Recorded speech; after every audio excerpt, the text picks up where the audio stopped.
अस्सलाम वालेकुम जनाब, क्या हाल है? खैरियत है? ठीक ठाक हो? मैं फजलुर रहमान तो तुम दे पे यूट्यूब चैनल तो जनाब मैं तो लंघा वे नाम। हालांकि अजकल मुंजी को इतने पानी की ज़रूरत नहीं होती। हौले हौले हुण पानी घटाने शुरू कर दिते मुंजियां दे। जे तुम दे पे हो तो खुशक थी पी ये घाह बड़ी तादाद है। कोई टाइम ऐसा है कि ये घाह जड़ा ना लभदा ही नहीं होंदा, यानी कि इतने हर बंदा मौजूद होंदा है घाह करना माल डंगर वास्ते, माल मवेशियों वास्ते। लेकिन फ़िलहाल तो जनाब अली घाह इतना आम है कि इसको करन वास्ते कोई को नहीं। तुस बन्ना दे पे हो तो सामने वट दी नज़र तो को आंदा पे इस वट ते तुस देखो इतने हूँ को बंदा आया उस मेहनत की है तो इसकी कितनी सफाई थी पी तुस देखो। इस तरह हुण मुंजी का फसल है तो डर तो कोई बंदा नहीं गया कि यार फसल जड़ा ना वो तकरीबन गब्बे च जवान है और थोड़े दिन तक जड़ा ना इस निसरना शुरू कर देने। इस वजह तो डर की वजह तो कोई बंदे दे विच वड़ा ना हो सी। बाकी बारिशां इतनी थी कि जोड़े चेहरे वो आम थी गए, हर तरफ जोड़ा हरियाली है, घाह जोड़ा वो आम थी गए।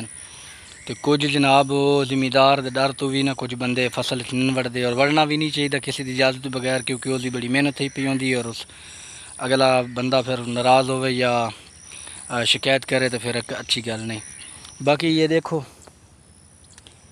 हालां काफ़ी दिन पैन मुंजी दे जी थोड़ा खास चीज़ मैं तो दिखाने वास्ते आया ना वो ज़रूरी है जी जिस वास्ते मैं आया। मैं एक वीडियो पाई आई तेल के मतलब।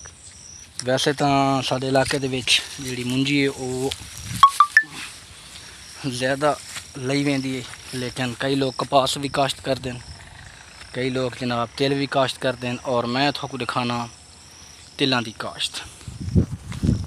ये जनाब वाला थोड़ा नज़र आता पे उसी इस टाइम ना तिल का फसल। ये जनाब इन तिल और यकीन मनो कि जिस टाइम इस मैं खलोता यानी कि ये तुम देख सकते हो इसकी कितनी क्वालिटी है। तो जेल्लै तिल काश्त है ना जिस टाइम उस टाइम जनाब इसकी मैं एक वीडियो बनाई है। इस टाइम इतों मैं गुजरा इसकी वीडियो बनाई है तो बहुत कमज़ोर तो बहुत भैड़ी हालत है इन्होंने तिलों की।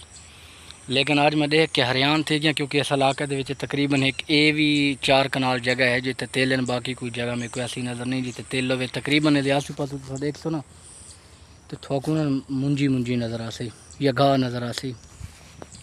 लेकिन ये जल्द मैं तो गुजराम तो मैं आखा ये बहुत कमज़ोर हालत है ये तेल जड़ा ना इतने अच्छे ने कामयाब ने, लेकिन मेहनत ये थोक नज़र आता पे उसी तले, क्योंकि थोड़े जे पैदावारी लिहाज नाल इन्हां दा बीज पतला ये वजह तो जड़ा फल है बड़ा ताकतवर है और उस तुम दे पे उस सामने।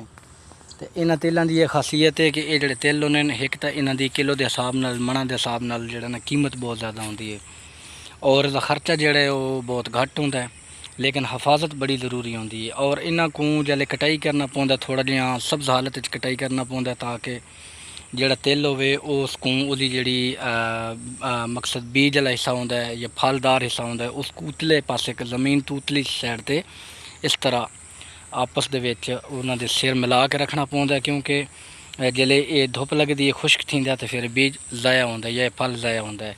तो इसको थोड़ा जिहा सब्ज़ हालत दे विच जेड़ा ना कटाई किया वेंदा है। तो 10-15 दिन खुश्की खुश्क होने लगते हैं। फिर इन्हां कोई एक गड्डी नुमा शक्ल दे विच जनाब ढेर लाए हुए हैं जगह जगह ते ताकि इन्हां को हवा भी क्रॉस होवे और उस तो अलावा जनाब धुप भी सही लगे इसको। तो इन्हां तिलों के जी खसूसी चीज़ खास मेरी थी वो है कि सामने तो नज़र आता पे उसी जनाब इस अंदर घास भी है ज्वार ये तो नज़र आता पे उसी उन्हें ये भी काश्त की थी। इसका क्या फ़ायदा हो सी ये जनाब इस वास्ते इन्होंने बीज जल्द छोड़ो है कि जनाब जल्द मुकम्मल फल इसका तैयार थी पकसी तो इन्हों को आने वाले दिनों के बीज जड़ा ना ये उन्होंने अगले खा वास्ते बीज की भी सहूलत है। और बाजरे की भी एक खलोता जनाब वाली ये भी थोक मैं दिखा देना।